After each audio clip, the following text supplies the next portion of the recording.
morning. This is Padmanabhan, Assistant Professor of English, Faculty of Engineering and Technology, Annamalai University. Today we are going to see techniques for writing precisely. There are many things should be followed for writing precisely. First thing is use active voice and not the passive. Avoid vague nouns.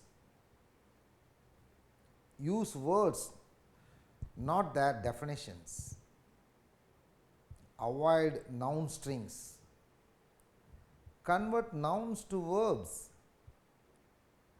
Reduce verb phrases to simple verbs. Replace complex words with simple ones. Avoid expletives. Use active voice. See, whenever you are writing precisely, you should use only the active voice.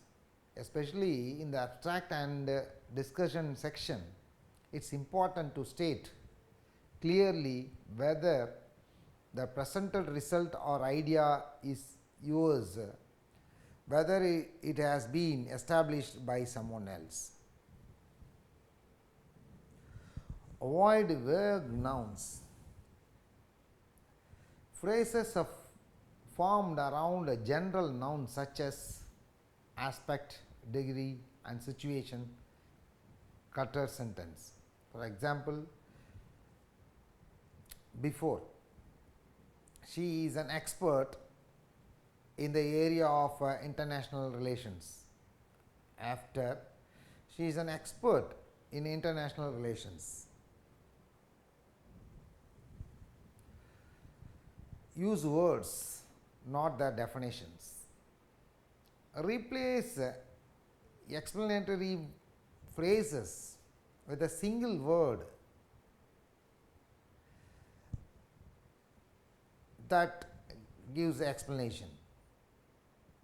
Before, the comps are also needed to be markable so that the families would be able to sell many yields that exceeded with the personally required.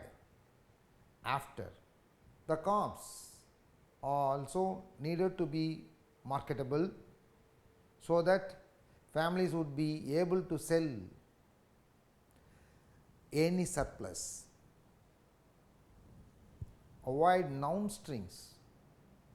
Recognize sentence to eliminate series of nouns used as adjectives. Example, before, the lack of secure transfer many hamper computer security incident response efforts. After, a lack of a secure transfer many hamper responses to computer security incidents. See, you can see the changes. Convert nouns to verb. When a sentence includes a noun ending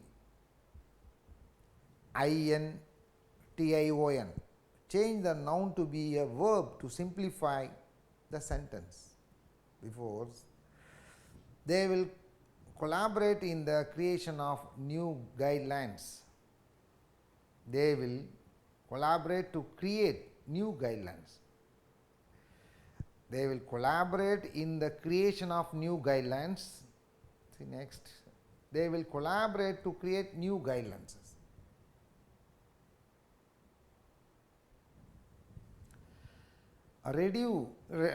Reduce verb phrases to simple verbs. Identify the verb buried in a verb phrase and omit the rest of the phrase. Before, the result are suggestive of the fact that tampering has occurred.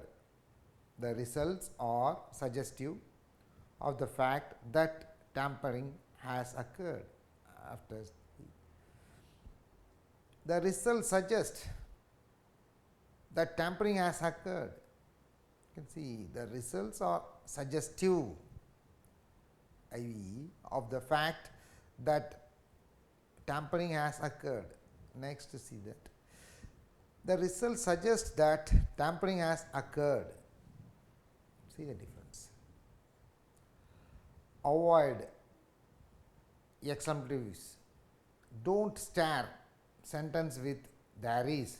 Sorry, don't start sentence with there is, there are, or it is. Example before. There are many factors in the product failure. After, you can see the changes. Many factors contributed to the product's failure. See, there are many factors in the product failures. Now we are changing. Many factors contributed to the product failures. Reduce wordy phrases to single words. Replace phrases that signal a transition with a simple conjunction, verbs, or other linking words. Example, due to the fact that the project is behind scheduled, today's meeting has been postponed. Due to the fact that the project is behind scheduled, today's meeting has been postponed. The change. Because the project is behind schedule, today's meeting has been postponed. You can see the changes.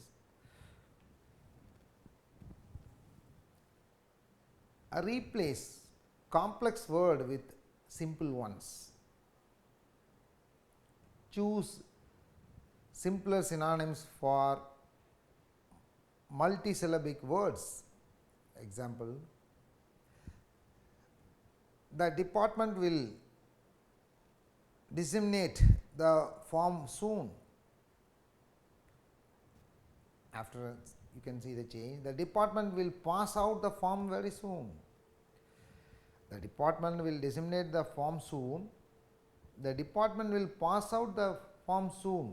The complex word disseminate, we are using very simple. The department will pass out. Eliminate prepositional phrases. Replace noun 1 of the noun 2 phrasing with noun 2 noun 1 phrasing. Before, the decision of a committee is final. The decision of the committee is final. Changes, the committee's decision is final. See, the decision of the committee is a final.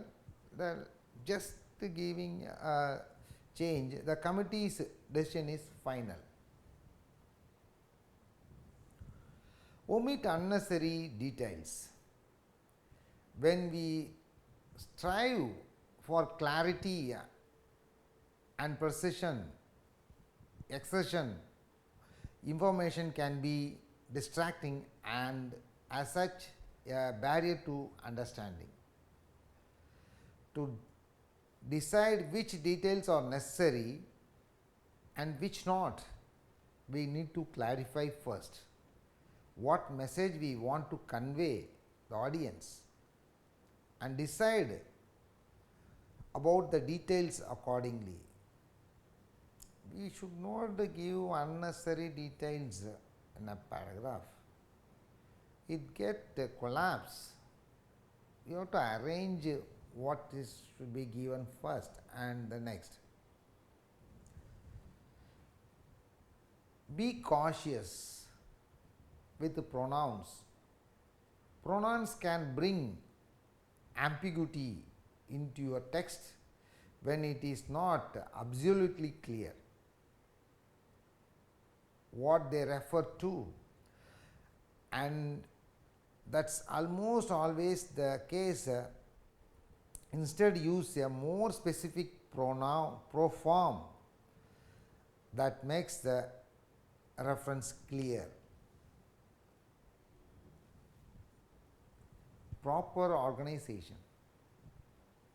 An effective writer organizes his ideas in a manner that flows logically from the beginning to the end of the article. If there is not having a proper organization, an essay or a paragraph is not neat and good. The effective writer uses appropriate paragraphs to help organize their work. Ideally, each paragraph contains a topic sentence, supporting sentence, and a conclusion. Clarity. An effective writer communicates his points using clear and concise language without being verbose, vague, or long unwinded. Writers can achieve this objective through constant editing of their work to cut out complex vocabulary, jargon, and unnecessary words or repetitive phrases that do not add any value to the sentence. Use simple sentence and structures. Long and complex sentences make it hard to understand the relationship between the concepts and the objects in the sentence. See, the concept and the objects is confused when there is a jargon words. Style is crucial to writing effectively, since it determines whether readers keep interested in the work or get bored or confused. Readability and elegance are two key elements in an effective writing style. So a writer needs to use appropriate voice, word choice, and sentence order to move the reader along easily between words, sentence, and paragraph. An effective writer uses active voice to make strong, clear points and avoid passive voice because it introduces ambiguity. Good writing also incorporates appropriate words and properly constructed sentence that convey the writer's meaning. Common errors. The hallmark of good and effective writing is work that is free from common spelling, grammatical, or typographical errors. Effective writers edit and proofread their work to ensure there are no spelling mistakes or typographical errors that change the meaning of a word or a phrase. Check once again and read and come to the conclusion. The brevity, clarity, and communication. Brevity must always come before clarity. To be concise with one's word, especially in writing, should be taken as a virtue. Inversely, it also rude to give readers needless trouble. Therefore, clarity should be considered next. Communication is at the center of the writer's pursuit in any composition. Thank you.